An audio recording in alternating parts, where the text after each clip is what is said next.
Amerika haqqında söylənilən yalanlar, hansı ki, mən də Azərbaycanda olanda bu miflərə inanırdım. 1. Amerikada hər kəs zəngindir. Xeyr, elə deyil.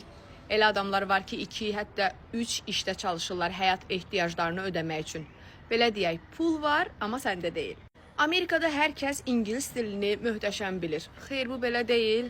Elə insanlar var ki, ingilis dilini bilmədən də burada yaşayıb, yaradıb, işləyirlər, çalışırlar və nəzərə alaq ki, Amerikada ikinci dil İspan dilidir.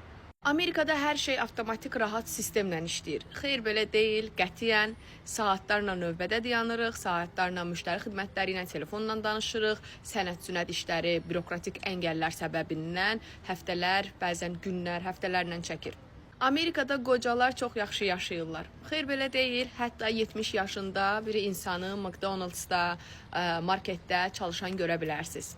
Rasistlik yoxdur, heç kimə sənin rəngin, milliyyətin maraqlı deyil. Xeyr, elə deyil. Adi işə müraciət etdikdə onlayn, orada səndən rəngivi, milliyyətivi soruşurlar.